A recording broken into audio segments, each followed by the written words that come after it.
Hello everyone, I'm Dan the Man. So, the trailer for Stargirl was finally dropped a few days ago. Technically, this is the second trailer, as one dropped around a week ago, but it was horrible and got lambasted and was taken down not even 24 hours later. So the first real good trailer was now dropped, and I gotta say, it looked as awesome as I imagined a Stargirl series being in my head when I heard the show was in the works over a year ago. Stargirl is about a teenage girl named Courtney Whitmore, who after discovering her new stepfather, Pat Dugan, is a former sidekick to the superhero Star-Spangled Kid, dons the hero's costume, or rather a modified version of his costume, and fights crime, much to her new stepfather's chagrin. In order to keep an eye on her, Pat Dugan then creates a mech suit known as Stripe, and the two become a reluctant crime-fighting pair. In the comic books, she actually first starts out as the new Star-Spangled Kid very briefly, in the short-lived Stars and Stripe comic book, before not long after being given a cosmic staff by another superhero, Starman, and donning the mantle of Stargirl, which she's better known by and has become something of a fan favorite. In more recent years, it should be noted, Stargirl's origin has been slightly rebooted to have her discover Star-Spangled Kid's gear and Starman's cosmic staff at the same time, and begin her career as Stargirl. The show looks like it'll be borrowing elements from both of these origins. Stargirl was created by superstar comic book writer Jeff Johns, who also serves as executive producer on the show, and I believe writes several episodes. John based the character on his sister Courtney, who died in the explosion of TAW Flight 800. I'm a huge fan of the character, and have been since Stars and Stripe first landed in comic shops. The series always felt like a mix of Buffy the Vampire Slayer and superhero comics, and John's top-notch writing has made her somewhat easy to root for, both in the series and her long stint with the Justice Society of America, and later even a member of the Justice League. So after over a year of waiting, I was thrilled to finally see an official trailer drop, and it looks great. First thing most noticed is the trailer shows Stargirl being on the CW and not DC Universe, where it was originally announced. It's been well documented, but for anyone who doesn't know, Stargirl will be on DC Universe, where it will debut with a new episode, which will then air the next day on the CW. Some have speculated what that might mean for DC Universe, but that's a subject for a whole other video. As far as the trailer itself, the first thing many noticed is the special effects on the trailer, and production value as a whole seemed to be a step above the Arrowverse, and frankly, most shows on the CW. The show, as said, was initially created for DC Universe, and based on what I had heard, while not as high a budget as their Swamp Thing show, which was canceled after one season, reportedly in part due to its large budget, but it will have a larger budget than Titans and Doom Patrol, DC's Universe's other two live-action shows, which while both are great shows, seem to be on an even lower budget than the Arrowverse. Stargirl's staff in action especially looks great, as do what little stunt work we've seen. I don't know if this will be set in the Arrowverse. I got the impression it was completed and in the can before the decision to also air it on CW was made, so guessing at least in Season 1 it will be its own thing. But it looks like it'll be a step up, at least in terms of budget, from what Arrowverse fans are used to seeing. The big thing I noticed is the brief look we saw at Pat Dugan, who will be played by Luke Wilson in the series, and his former mentor.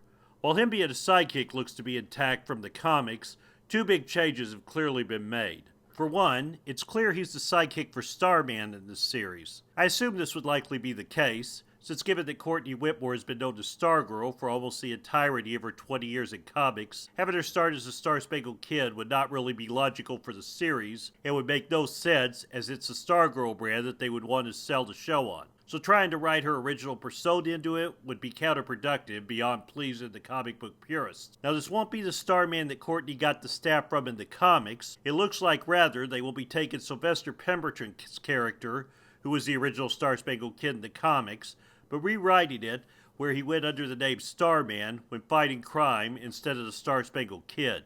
His costume is an updated version of the costume he later wore in the comics when he changed his name to Skyman in the 80s, rather than the costume worn by the comic book Starman who Courtney knew. Word is that the Starman character, as he was in the comics at the time, aka Jack Knight, will not be in the series. Not sure why. I think I heard something about an agreement with his creator, but don't know the source, so don't quote me on that one. The other change they made, another one I'm not really surprised by, is that in the comics, Star-Spangled Kid was a teenager. It was sort of intended to be the reverse of the kid's sidekick trope of the Golden Age, a teenage superhero with an adult sidekick. Sure, it was fun enough back in the day, and good wish fulfillment for kids, but today, and with comics appealing more to an adult audience, that just comes off as silly. They kept it in the Stars and Stripe, and even had a running joke of Pat being annoyed that he was still seen as the sidekick of a teenage superhero in his striped suit. But while comic fans will accept that as a callback to the comics of the past, on the show it would just play weird. So they clearly aged Sylvester up to an adult for the show. The other thing that I'm assuming has changed from the comics is Star Spangled Kid and Stripesy originally fought crime in the 40s, but eventually were sent into the near future. Not truly the present, but a couple of decades earlier, so Pat was not the same age as when he fought crime. It was notably younger than someone who was in their prime during World War II would have been, however. I assume from the get-go that would be taken out of the series, as it's the kind of thing that comic fans will go along with, but will just come off as unnecessarily convoluted in a series not bogged down by decades of continuity in past publications. I did notice that it didn't look like a modern-day car Pat Dugan was riding in the scene from his sidekick days, but the rest of it did look like it was the present, and even the car didn't look like it was all the way back from the 40s. So guess he's just driving a vintage car, likely as a nod to that element from the comics. Starman in the trailer made a mention of how the Justice Society must live on. This is a reference to the team he was a member of, the Justice Society. In the comics, that team is now made up primarily of younger members who are either related to heroes from the Golden Age of comics or in some way continuing on one of the original Golden Age heroes' legacy. From what's been known about Stargirl, while the focus will be on Stargirl herself, and elements from her title will be heavily used, the show will also have her reforming the Justice Society, or at least gathering descendants and the like of the original members. Several heroes from the new JSA comics have been confirmed to be appearing in the show. I have mixed feelings about that, as while I love those characters in and of themselves, I like the idea of the show being more about Stargirl's early hero years. Although the trailer being all about Courtney has me believing that there will be plenty of that as well.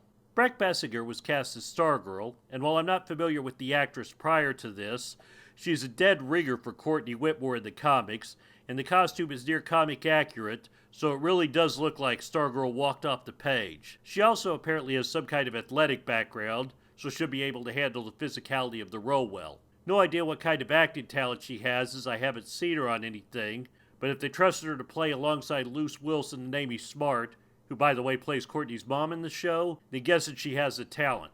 Assuming she does, she should nail the role. One thing I did notice is Pat and Courtney seem to be closer in the trailer than they initially were in the comics. As during Stars and Stripe, Courtney and Pat had an almost adversarial relationship due to him not wanting Courtney to take on the role, and her resenting him making his being around his stripe being a condition to him letting her continue to fight crime. In the trailer, they seem to get along much better than they initially did, although some of those scenes might be from the end of the season.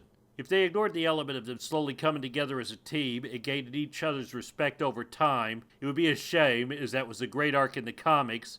It would seem tailor-made for a Season 1 arc. All in all, I'm really excited to see this show. While changes have obviously been made, as they always are when comics are adapted to TV, so far the ones they've shown look to be the ones beneficial to the show, and with Johns at the helm, it clearly will have a respect for the character and its source material.